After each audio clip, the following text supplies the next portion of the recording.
Hey everybody, it's Mike and Denise. We're on our walk and we're indoors today with the roof over our heads because it's smoky outside because of the Canadian wildfires on the east coast here of the US. So air quality is bad, but you can still be inside, you can still get your exercise, no excuses. We're getting our daily vigorous aerobic exercise. Even if it rains, you can be in here. Now we're going to talk about an article that Denise wanted to see. Actually, no, you wanted to do the acrylamide one we just did. This was one on acrylamide, but there's another one on how to reverse potentially Alzheimer's and dementia. Okay, because there's, we've done a few things recently talking about how that's suspected to be formed. How about, reversing it? I mean, this is the very early stages of this stuff. You don't hear about people reversing it. You just hear about people who are resisting doing anything. And that's kind of addressed in this article as well. So Denise will go ahead and let you know. Is dementia and Alzheimer's disease preventable, haltable, and reversible via improved diet and exercise? Dementia and Alzheimer's disease are two of the most debilitating brain health conditions that affect millions of people worldwide. These conditions are known as type 3 diabetes because their direct relationship has a further degradation from relationships as a further degradation from type 2 diabetes. The good news is that there are cases where these conditions have been reversed in humans by changing lifestyle, especially diet and daily vigorous aerobic exercise. In this article, we will explore the science behind these conditions, how they can be reversed, and the importance of a certified healthy vegan food for optimal brain health. That's right. Dementia and Alzheimer's disease are both characterized by the accumulation of amyloid plaques and neurofibrillary tangles. I touched the article. Okay, well, let me also talk about our free book, Live to 150, that I authored. It's at liveto150.org. It talks about all the different lifestyle habits to optimize your health and to prevent, halt, and reverse basically almost all what they say non-communicable diseases. Like you don't catch it from somebody. It's basically developed from your own bad habits. All right, you figured it out? Not yet? Okay, so one of these habits that you want to do is daily vigorous aerobic exercise that we're doing right now. And if you notice and watch our channel and give us a thumbs up if you do, and let us know in the comments that you should be out doing that, not sitting in a chair watching us on your screen. Did you lose it again? Okay, well see, I'm challenging Denise's brain. That's one of the things you need to do, ongoing. You need to challenge yourself mentally. If I scroll up, I lose the article. Yep. Well, you can do it however you would like. Denise and I will talk about it later, but you can always take screenshots ahead of time, whatever you want to do. It's up to you. All right, are you ready? Back on track? Yes. Okay. So, dementia and Alzheimer's disease are both characterized by the accumulation of amyloid plaques and neurofibrillary tangles in the brain. These plaques and tangles interfere with the normal functioning of the brain, leading to memory loss, cognitive decline, and other symptoms. Okay, let me also mention, before we move on, Denise, I'm asking you a question. Has, in your experience, pharmaceuticals done anything to improve that condition that you just described? No, because my mother has dementia and she's been on anti-cognitive decline medications for years now, and she's just steadily declined even worse. And whatever that process is that you just described, and I can't even spell those words or even pronounce them again, that is, like, as it was talked about, further degradation of diabetes type 2. So you would think that if they can't even stop diabetes type 2, how are they going to stop diabetes type 3 with drugs or not, right? Yeah. So recent research suggests that the tiny blood passages in the brain are suspected to be clogged up by eating a diet with a high percentage of calories from fat. This clogging up of the blood vessels in the brain leads to a lack of oxygen and nutrients, which cause the brain cells to die, reversing dementia and Alzheimer's. Okay, so if you have this condition of type 2 diabetes, circulatory system issues, which eventually develops into type 3 diabetes, you're basically starving off your brain cells and killing them. It's almost like people say drinking alcohol kills brain cells, right? Well, poor lifestyle apparently kills them all over time, right? You don't need type 2 diabetes to get Alzheimer's. What do you mean? My mother doesn't have type 2 diabetes. She just has dementia. Well, we don't know that though. Type 3. Actually, we need to look into her medical history a little bit more. She may be on medicine for that, so that her numbers are okay, but that she actually suffers from the condition. That's what people use the medicines for, by the way, for type 2. Not because it solves type 2. It doesn't. It doesn't address the actual root cause of what's happening with type 2, but it will improve your numbers. It doesn't necessarily improve the chance of you not getting a stroke or a heart attack, though, or a brain issue like this. She's not diabetic. She does not get insulin. I would know if that were happening. So the good news is that there are cases where these conditions have been reversed in humans by changing lifestyle. Let me ask you a question. Diet. Does she have high cholesterol? Because if she does and she's on medicine for that, that's what I'm talking about. Yes. Okay, but that's what I'm talking about. But that's not type 2 diabetes. You just said type 2 leads to type 3. Yeah, well, we'll talk about that later. We'll do another article on that too. Those are all related, and it's not good. Okay. Especially diet and vigorous aerobic exercise. Drugs and pharmaceuticals are incapable of any help outside of managing symptoms of the disease. A nutritious diet, physical activity, social engagement, and mentally stimulating pursuits have all been associated with helping people stay healthy. Like a wildly scrolling screen that you have to read from. Mentally stimulating. It's not very stimulating. Several studies looking at the effect of aerobic exercise or exercise that increases your heart rate in the middle-aged or older adults have reported improvements in cognitive function.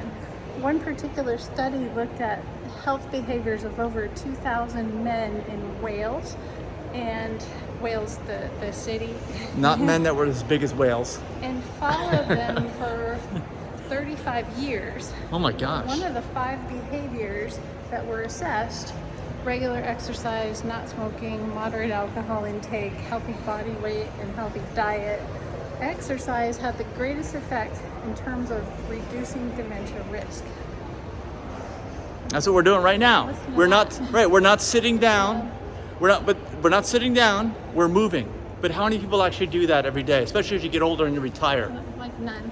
So the point was exercise was more important than diet. In that study, yes, but in that study, if it was done over 35 years ago, they weren't talking about the kind of diets that we're talking about right now. They were not doing it. Okay. Yeah. But overall, people who followed 4 or 5 of the above behaviors, diet was probably one of the 5, were up to 60% less likely to develop dementia. That's still like 40% of those who do all that and still get dementia. How do you explain that? Well, how well were they doing it? What standards were they using for the exercise? What standards were they using for the food? We don't know any of that. So we know a lot more today, and like things that we're doing. Okay, Denise, like our health optimization cruise. Learn more at Halt-able.Cruise.org. That has a food standard that's way better than anyone's ever done. It's not the end all be all, but it's so much better. But I'm just commenting on how low the baseline actually is. So I don't think that they were using the absolute greatest specifications for what they thought was exercise or what they thought was good food. That's all I'm saying. So now it mentions the importance of certified healthy vegan food. There you go. I'm going to skip that because it's all from us. Go ahead. We wrote it. We have research. We have the standard, and this article is commenting on research that's based on our standard and why it exists. That's what people need to know. Based on one of your YouTube videos? I'll just read it. When it comes to reversing and preventing dementia and Alzheimer's disease, diet plays a crucial role. A low-fat, whole plant diet without processed foods will vastly improve the human circulatory system, enough to reverse, halt, and prevent these terrible brain health conditions. Certified healthy vegan food is so important for optimal brain health because it is free from animal products and is rich in nutrients that are essential for brain health. A balanced diet with a variety of foods, including vegetables, fruits, whole grains, low-fat dairy products. How can that be related to a plant-based diet? Say again. Low-fat dairy products. Yeah, well, that's what I'm saying. When we write this article, we go out and research. Actually, it's ChatGPT that does it, and it's pulling stuff off of the entire internet. So some of the things you may see you may think aren't related, but it's because they're finding these in the sources, because not all the sources have all the information. That use multiple sources, and sometimes they have that stuff thrown in there. That's how you know we're actually using legitimate sources. And lean protein foods is essential to keep the body strong and healthy. Limiting foods with high saturated fat. I've lost the article. Okay, so let's also talk again about the book, Live 250. The book that I wrote actually is totally free. It's totally zero waste. And it's available basically by going to live250.org. It's the playlist. The other thing you need to know is that all the sources that we're talking about in this article can be found either on our YouTube channel, looking at the picture that we have of someone showing someone else a picture they can't remember because of Alzheimer's. It's on our YouTube channel, also on my Facebook profile at Mike Young. And lean protein foods is essential to keep the body strong and healthy. Limiting foods with high saturated fat and cholesterol is also important. Some fat is essential for health, but not all fats are equal.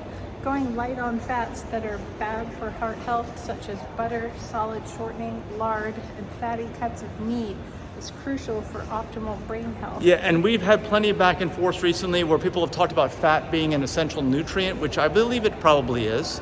But the reality is that most people get way too high of a percentage of calories from fat. Yes, it's possible that your brain could shut down if you don't get enough fat. It is. But even us, right? We very strict. I know you were concerned when you started looking into it, started doing some microanalysis about whether we got enough fat in our diet, and sure enough, we do, right? We did. Even the chia seeds and flax seeds add up to our daily fat intake, which is enough. Yeah. Most days we're getting like 12%, some days 15%. And actually, you only want to be 10% max unless you've got a very, very active lifestyle. Then you can go up to 20 max. Did you lose it again? The article disappeared. Okay. Again. All right. Also, all our sources, like I said, are on our YouTube channel or my Facebook timeline, and there's hyperlinks for the sources, and there's the entire text of the article there too. If you want to, share some of this with other people. Strategies for changing lifelong bad habits. There we go. The key to reversing the most difficult part is getting people to be open-minded and properly motivated to be able to change lifelong habits. Unfortunately, this can be nearly impossible for most people. However, there are a few strategies that have a very high chance of working even with what are they? closed-minded people. One strategy is to start small and make gradual changes. For example, start by adding more fruits and vegetables to your diet and gradually reducing your intake of processed foods. Another strategy is to find a support group or a buddy who shares your goals and can help keep you motivated. Or go on the Health Optimization Cruise at HealthOptimizationCruise.org, right? Finally, Meet people. It's important to focus on the positive benefits, both to health span. I lost the article again. Okay, Denise has got to look forward. So our cruise, you'll be able to meet people that you'll connect with. We also have local groups. Go to aPlantBasedDiet.org, click on our local groups. There's a tab in there somewhere. And if you're on the East Coast of the US, we probably have local groups nearby where you can meet people. You can also get on our email lists. You can learn about restaurant events that we have and other things. There's other events where you can get together and meet like-minded people. That's it, right? Yeah, found it. Finally, it's important to focus on the positive benefits to both health span and longevity by improving these habits. In conclusion, dementia and Alzheimer's diseases are two of the most debilitating brain health conditions that affect millions of people worldwide. However, there are cases where these conditions have been reversed in humans by changing lifestyle, especially diet and daily vigorous aerobic exercise. Certified healthy vegan food is so important for optimal brain health because it is free from animal products and rich in nutrients that are essential for brain health. The key to reversing the most difficult part is getting people to be open-minded and properly motivated to be able to change lifelong bad habits. Yeah, that's so difficult, right? I mean, it is the most difficult part of this whole thing. The first source is our own URL, healthyveganfood.info. All right, yeah, good. Everything's there. And there's NIH.gov, Alzheimer's.org, ALZ.org. So So there are quite a few sources. Okay, well, let us know your comments, please, experiences, anything, hints, tips, topics for other videos. Be sure to give us a like for this video to help us for the algorithm, and subscribe if you don't already, right? Yeah. We'll see you next video. Bye. Bye.